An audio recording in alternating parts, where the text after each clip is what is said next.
الٹے ہاتھ پہ کروٹ لے کر جو لوگ سوتے ہیں ان 25% اضافی امکانات ہوتے ہیں ہارٹ اٹیک ہونے کے. 9% cancer related to private organ were found in those without circumcision. ہر سنت کا سائنٹیفک بینیفٹ آپ نکالیں گے تو نکلے گا. تو ہر حکم کا صرف فائدہ تلاش کرنا یہ اپروچ ٹھیک نہیں ہے. مسلمانوں میں ایک رواج ہے جو کہ ان کی پہچان بھی بن گیا, جو کہ ایک طریقے سے فرض نہیں ہے لیکن بہرحال فرض کے درجے میں ہی ہے, کہ ہمارے یہاں سرکمسیجن ہوتی ہے جب بیٹا پیدا ہوتا ہے, اور اس کو بڑی ایک منایا بھی جاتا ہے. بہت سارے پاکستان اور انڈیا کے علاقوں میں اس کو ایک تقریب کے طور پہ منایا جاتا ہے کہ جی ایک مسلمان ہونے کی پہچان.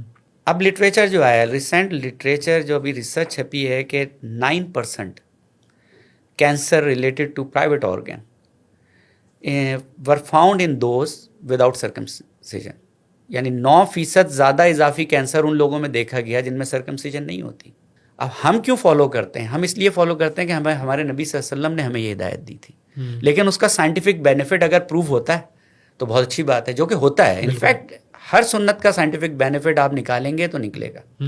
ریسنٹ لٹریچر میں یہ بات پروون ہے, آپ چاہیں تو اس کے ریفرنس آپ کو مل جائیں گے, گوگل کر لیں سمپل, کہ الٹے ہاتھ پہ کروٹ لے کر جو لوگ سوتے ہیں ان میں 25% اضافی امکانات ہوتے ہیں ہارٹ اٹیک ہونے کے. اچھا. اور نبی صلی اللہ علیہ وسلم ساری زندگی سیدھے ہاتھ کی کروٹ, آپ نے بلکہ صحابہ کو کہا, آپ نے فرمایا کہ سیدھے ہاتھ کی کروٹ لے کے سویا کرو. اور جو پوسچر ہے نبی صلی اللہ علیہ وسلم کے سونے کا, کہ آپ سیدھے ہاتھ کی کروٹ لے کے دایاں ہاتھ رخسار کے نیچے رکھتے تھے اور ایک ٹانگ کو دوسری ٹانگ پہ رکھتے تھے. بیک ایک کی بیسٹ ٹریٹمنٹس کے اندر یہ پوسچر شامل ہے کہ آپ اس طریقے سے سوئیں. لیکن ہم اس وجہ سے ایسے نہیں سوتے کہ ہمیں کوئی سائنٹیفک بینیفٹ سنت کے ساتھ ہو جائے گا. ہم ثواب کی نیت سے اور اتباع رسول صلی اللہ علیہ وسلم کی نیت سے یہ کام کرتے ہیں. دین پر عمل کرنے کے جو دنیاوی فائدے ہیں وہ اتنے میسو ہیں اور اتنے سگنیفیکنٹ ہیں کہ یہ اسپیکٹ بھی دنیا کو بتانا چاہیے. خاص طور پر وہ شخص جو کہ مسلمان ہی نہیں ہے, اس کے سامنے اگر میں یہ بات لے کے آؤں کہ نبی صلی اللہ علیہ وسلم کی سنت پر عمل کرنے کا مجھے یہ فائدہ ہوا یا متوقع فائدہ یہ ہے, اور یہ سائنٹیفکلی پروون بھی ہے, تو ہو سکتا ہے کہ اس کا دل مائل ہو جائے دین اسلام کی طرف. آپ صلی اللہ علیہ وسلم اگر سوتے سیدھے ہاتھ کی کروٹ میں ہیں تو گورے کو یہ ریسرچ کر کے ثابت کرنے کی ضرورت نہیں پڑنی چاہیے تھی. اس نے تو اپنے حساب سے ثابت کی نا کہ لیفٹ پہ کروٹ لینے سے نقصان ہے, رائٹ پہ لینے سے فائدہ ہے, کہ آپ کو 25% امکانات کم ہیں ہارٹ اٹیک ہونے کے, امیجیٹ ڈیتھ ہوتی ہے نا. اسی طریقے سے مثال کے طور پر کہ جب کسی کو غصہ آئے تو نبی صلی اللہ علیہ وسلم نے فرمایا کہ وہ وضو کر لیا کرے. اس کا ایک دینی اسپیکٹ ہے کہ وہ شیطانی اثرات کم ہوں گے, لیکن اس کا جو باڈی پہ امپیکٹ ہے وہ ایک سگنیفیکنٹ ہے کہ آپ کا بلڈ پریشر اس پانی کے اثر سے جب لو ہوگا تو آپ اپنی سوچنے سمجھنے کی صلاحیت کو بہتر طور پہ استعمال کر سکتے ہیں.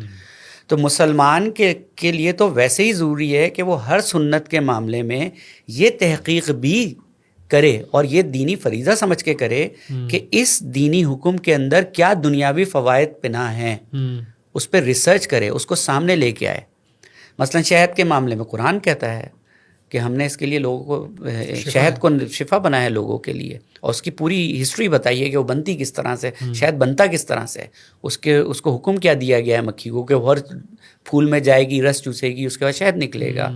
اور شہد لوگوں کے لیے تو اس کے کچھ سبلیمنل معنی بھی ہوتے ہیں قرآن مجید میں کہ ہر مسلمان کو شہد کی مکھی کی طرح کام کرنا چاہیے, دوسروں کے لیے فائدہ مند ہونا چاہیے.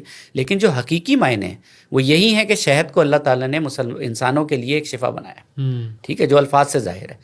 اس پہ تحقیق کرنا کس کی ذمہ داری ہے؟ یہ ہماری ذمہ داری بنتی ہے. ویسے تو امت بھی ذمہ داری بنتی ہے, لیکن ہم فالو اس وجہ سے نہیں کریں گے خالی کہ اس سے کوئی دنیاوی فائدہ مل رہا ہے. ایک مرتبہ مولانا مودودی کے سامنے کوئی صاحب جو ہے بہت زور و شور سے روزے کے طبی فوائد بیان کر رہے تھے, ٹھیک ہے.